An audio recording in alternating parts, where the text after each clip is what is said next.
আজকে আপনাদের সাথে একটা ইউনিক ধোসার রেসিপি নিয়ে হাজির হয়েছি। যদিও এটা ছিলা নামে বেশি পরিচিত, তবুও ধোসা বললে আমাদের কাছে এর বেশি গ্রহণযোগ্যতা বাড়ে। এর ক্রাঞ্চিনেসটা একটু শুনুন।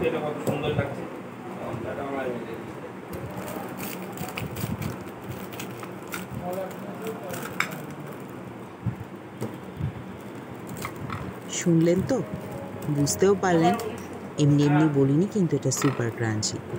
এনিওয়ে, নমস্কার বন্ধুরা, পিঙ্কির আহারের দরবারে আর একটি নতুন পর্বে আপনাদের সকলকে স্বাগত জানাই। সবচেয়ে মজার বিষয় কি জানেন? এতে কিন্তু এক ফোঁটাও চালের গুঁড়ো দেয়া নেই, তারপরেও এতটা বেশি ক্রাঞ্চি।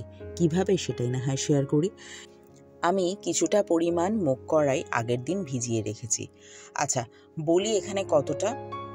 আমি একটা কাপ মেপে ওই 1.5 কাপের মতো মুগ কড়াই দিয়েছিলাম। আনুমানিক 120 থেকে 30 গ্রামের মতো হবে। এটাকে সারা রাত ভিজিয়ে রেখেছিলাম এবং জল ভালো করে ধুয়েই ভিজিয়েছিলাম। তারপরে আবারও ভালো করে ধুয়ে তারপরে এটাকে একটু পেস্ট করে নেব। তবে এর সাথে দিয়ে দেবো 1 ইঞ্চির মতো আদা আর 4-5 খানা কাঁচা লঙ্কা, আর দিয়ে দেবো কিছুটা কারি পাতা। এর মধ্যে কিছুটা ধনে পাতা দিলেও খুব ভালো হতো, বাট ধনে পাতা ছিল না।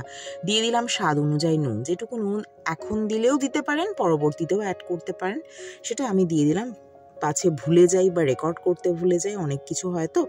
আচ্ছা, দিয়ে দিলাম কিছুটা জল। খুব বেশি জল কিন্তু এই মুহূর্তে দেওয়ার দরকার নেই, যদিও দেন তাতেও আপত্তি নেই, কিন্তু মুগ কড়াইটা যেহেতু সারা রাত ধরে ভেজানো, এটা বাড়তে বেশি সময় লাগবে না, ওটা আমি বেটে নেব।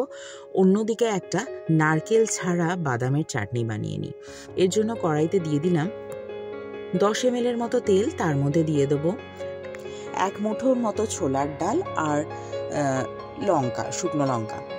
একটু ভাজা হয়ে যাওয়ার পর দিয়ে দেবো আবারও 1 মুঠোর মতো চীনাবাদাম। চীনাবাদাম দেখবেন অনেক ক্ষেত্রে না একটু সাদাটে টাইপের পাওয়া যায়, সেটা যদি পান তো খুব ভালো হয়, রংটা ভালো আসবে। এটা বাদামটা ভাজা হয়ে যাওয়ার পর, মানে একটু বেশি ভাজা হয়ে যাওয়ার পর, তারপরে দিয়ে দেবো আমি 1/2 ইঞ্চির মতো আদা আর কয়েক কোয়া রসুন, সেটাও একটু ভেজে নেব। আমার ভাজা মোটামুটি হয়ে গেছে, এবার এটাকে বেটে নিতে হবে। তবে অবশ্যই বাটবেন এটা ঠান্ডা করে। আর বাটার আগে দিয়ে দেবো এখানে এইটুকুর মতো, কতটুকু বলবো, যতটুকু দেখলেন ততটুকু তেঁতুল, আর দিয়ে দেবো স্বাদ মতো নুন, দিয়ে দেবো একটুখানি শুকনো লঙ্কার গুঁড়ো।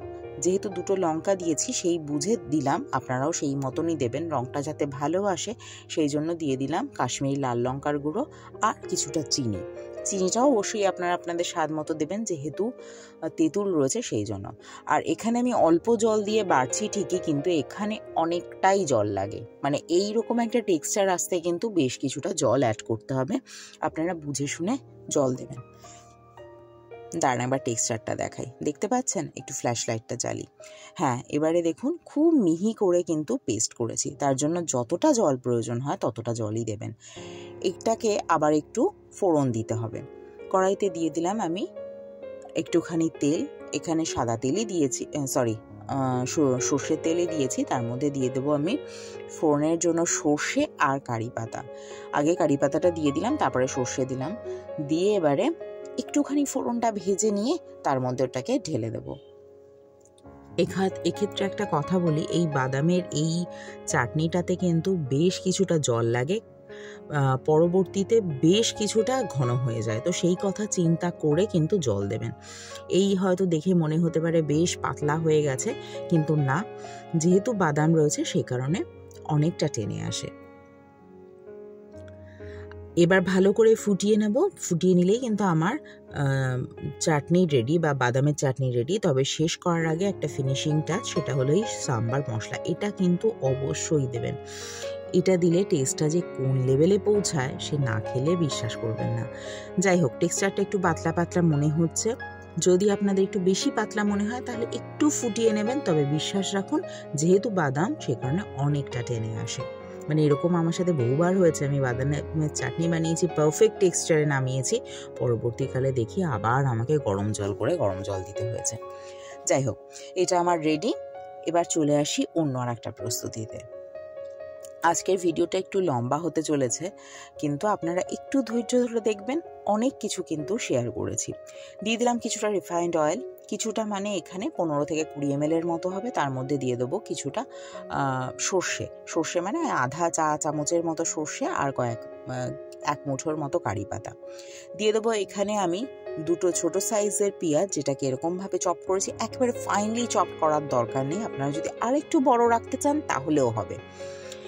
আর যেরকম ঝাল খাবেন সেরকম লঙ্কা দিয়ে দেবো। আমি এখানে নুন, হলুদটা আমি অ্যাড করছি না, যেহেতু ছিলাটা সবুজের সাথে একটু সাদা কম্বিনেশনটাই বেশি ভালো লাগে, সেই জন্য আমি হলুদ দিইনি। আপনারা চাইলে হলুদ দিতে পারেন।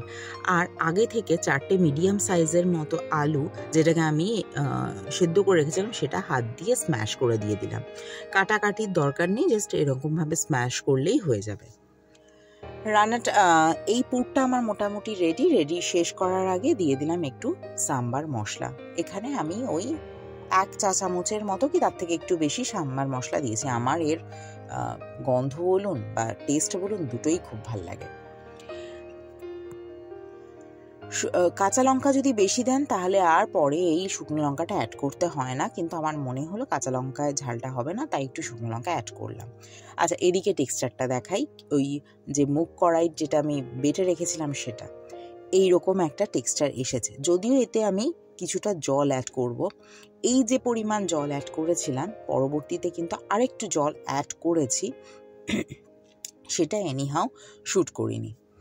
আপনারা এইরকম এর থেকে একটু পাতলা কনসিস্টেন্সি রাখবেন।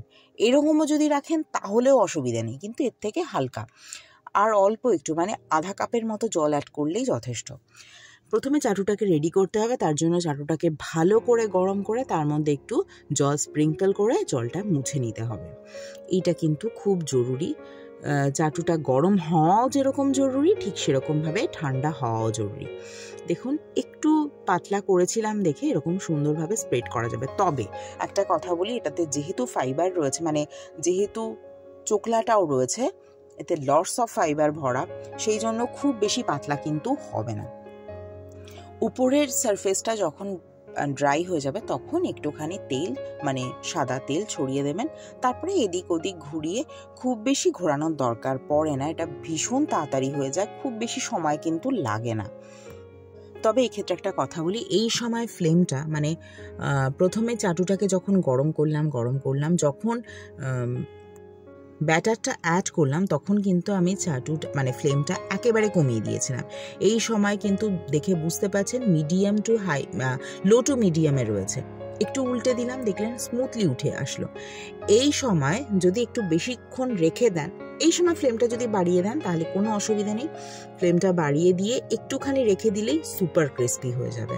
তবে প্রথম থেকে কিন্তু ফ্লেম বাড়াবেন না, তাহলে কিন্তু এর ক্রাঞ্চিনেস বজায় থাকবে না, বা ইনফ্যাক্ট ক্রাঞ্চি হবে না। তার মধ্যে পরিমাণ মতো পুরটা দিয়ে দিলাম, দিয়ে এরকম রোল করে তৈরি হয়ে গেল ভীষণ হেলদি চিলা বা মুগ কড়াইয়ের ধোসা। আজকের রেসিপিটা যদি আপনাদের ভালো লেগে থাকে তাহলে কিন্তু একটা লাইক করতে ভুলবেন না। আর প্লিজ আমার চ্যানেলটিকে সাবস্ক্রাইব করুন এবং পাশে থাকা বেল আইকনে ক্লিক করুন, যাতে নোটিফিকেশনটা সবার আগে আপনার কাছে পৌঁছায়। আর যদি ফেসবুক থেকে দেখেন তাহলে একটা ফলো করে দেবেন। একবার হলেও কিন্তু এটা বাড়িতে বানাবেন, ভীষণ হেলদি হয়, মানে ভীষণ হেলদি। আজকের মতো আসি, অন্য কোনো দিন অন্য কোনো রান্নাকে সঙ্গে নিয়ে আবার হাজির হব। ভালো থাকবেন। ভিডিওটি দেখার জন্য ধন্যবাদ।